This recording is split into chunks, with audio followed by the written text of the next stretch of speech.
So recently I decided it was about time to read Jagaan. It's been on my plan to read list for forever, and I decided I would dip my feet in with nothing better to read at the time. And it's absolutely shocked me within the first 40 chapters I have read so far, and I want to talk about it. So, the one thing that absolutely shocked me about Jagan was how willing it was to become a gross series. And in no way am I against that. I enjoyed these absolutely disgusting monsters that are fractured humans and how grotesque they were, and even how grotesque the semi fractured humans who are able to control their powers could become. It was absolutely amazing to see just something so gross within this series that had a beautiful message of, is it okay to be selfish? Really, is the true message is it okay to be selfish for what you love? Is it okay to become a monster to protect what you love and hurt others? Is it okay to be selfish? And I thought that was absolutely amazing because that key point comes in around chapter 20, and I was not expecting that within the first 20 chapters. I sat there the whole night reading, just expecting a super cool, bloody seinen with a lot of action in it. And that is what you get, but then later down the road, you get a certain character who fucking rapes people, and, it comes into question, is this okay? He becomes mind numbing, and I mean, it's not okay in no way, but, it's just you don't expect to see this beautiful message in a story with that kind of character. And then later down the road, you also get the Justice League. I don't remember if that's what they're called, but that's what I'm going to call them because they're all about justice.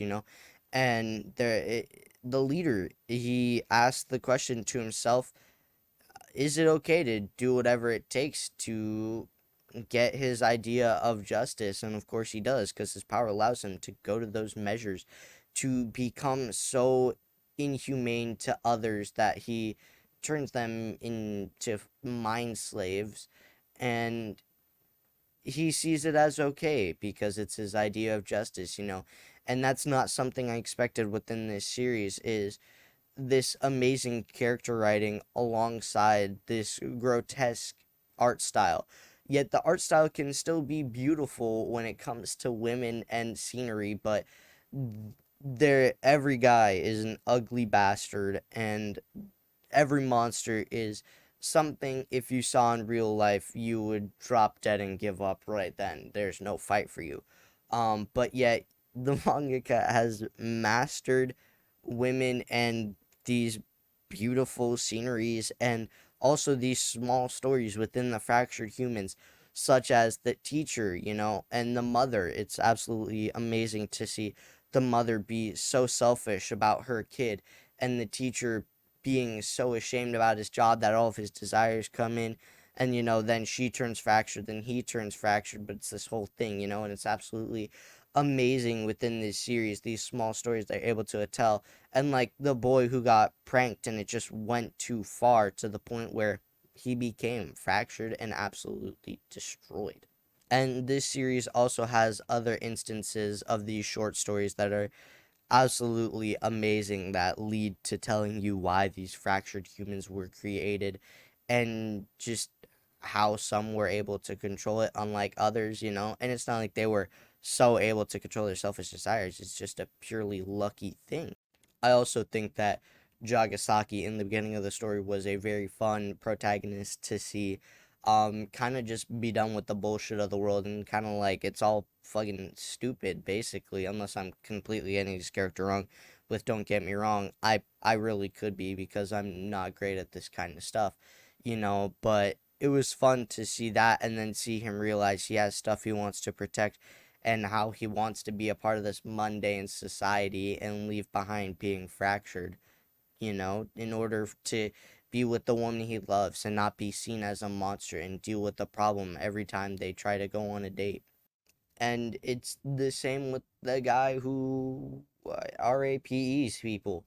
Um, he's so detached from women because they never wanted to talk to him, that he starts to see them as objects, and soon enough becomes a creeper and lives his life to be a creepy person, and then just becomes so self-obsessed with this woman who then doesn't love him, and just it all unravels into him becoming a fractured human that's then given this ability to, and so the character writing is absolutely phenomenal. And within the first 40 chapters, I'm excited to see how the antagonists further develop, where more antagonists are, how these fractured humans were created, and all this other stuff that we haven't gotten yet. And it leaves me with only hope for the rest of Jagan. But with that, I don't really have much else to say about Jagan. That was kind of it. I hope you guys did enjoy. Yeah, please don't forget to like and subscribe. I'm sorry for being gone for a couple of weeks or something like that. Peace.